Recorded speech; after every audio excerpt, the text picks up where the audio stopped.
Hi, Carl here for Pro AV TV, and today I'm going to run you through Aputure's new generation, if you like, of on-camera LED lights. Specifically, their tiny little MX light, which is incredibly powerful for what it is, and their slightly larger, more traditional on-camera light, if you like, the F7.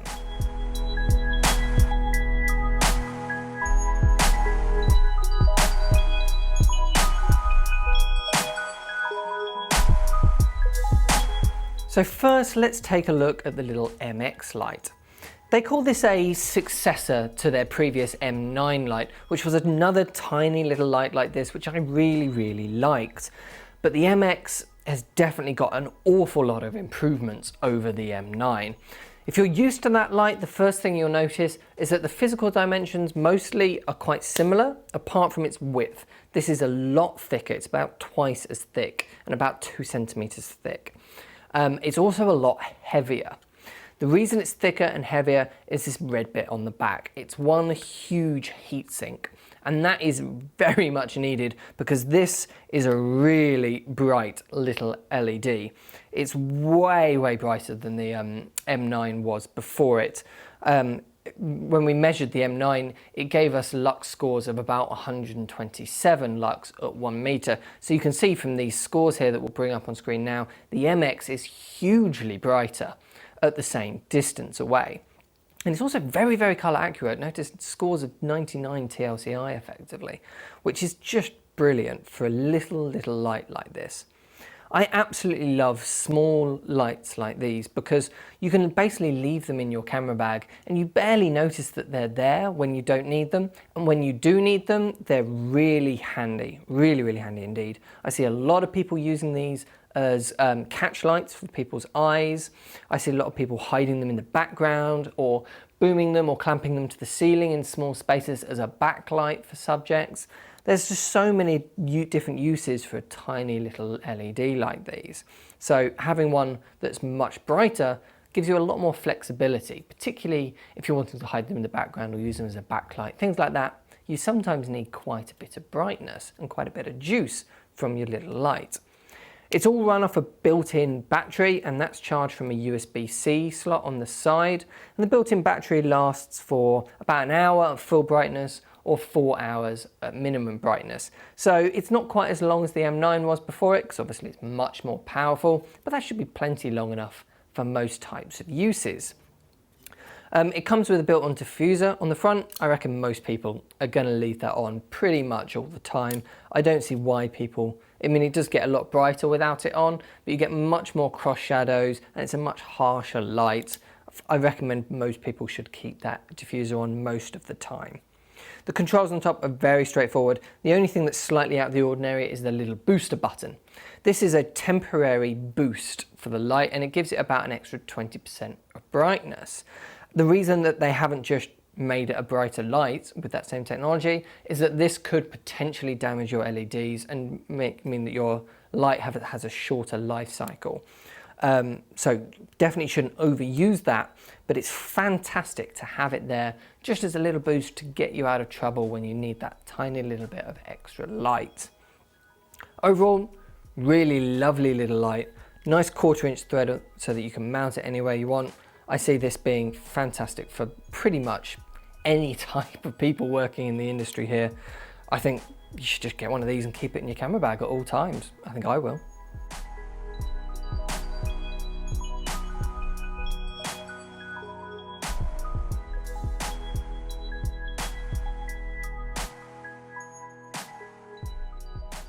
So let's turn our attention to the F7.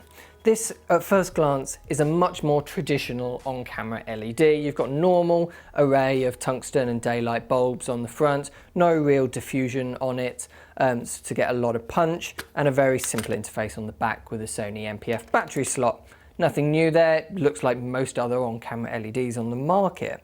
But what really sets this apart is its brightness. It is absurdly bright. We'll bring up the scores now, but I've seen 1x1 panels with a lot less brightness to them than this tiny little on-camera LED.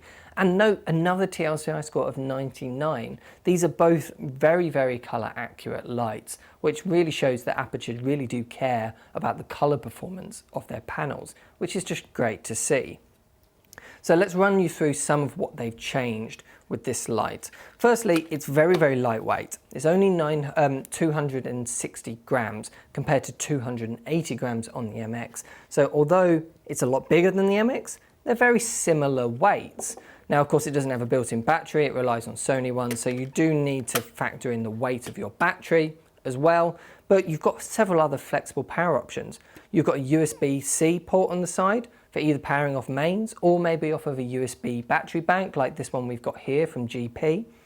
Or you've got a full-size DTAP connection. So with a DTAP to DTAP cable or a pole to DTAP cable, you can use batteries like third-party DV style batteries from Swit or large V-Lock style batteries if that's what your rig uses, your camera rig, to power both your camera and this LED at the same time, which is so important. You don't want to have different batteries going on this camera rig at once. You'll lose track of them and something will die when the other ones haven't. It's much easier if your entire camera rig is running off one solo battery so that you can keep an eye on just that one battery's charge and swap it out when you need. It makes your life so much easier. And so it's fantastic to have so many different flexible power options. You've also got a lot of mounting points. You've got one on the top, one on the bottom, and one on the right-hand side. So for rigging this either on your camera somewhere or as a backlight and in spaces, it gives you a lot more options. Now, the secret to it being so crazily bright is the array of LEDs. Like normal, you've got tungsten balanced ones and then more daylight balanced ones, but rather than having those daylight balanced ones at 5600 Kelvin, they've actually chose to make them way colder. Aputure saying 9500 Kelvin, we've measured it closer to sort of 8000, it's not quite that cold.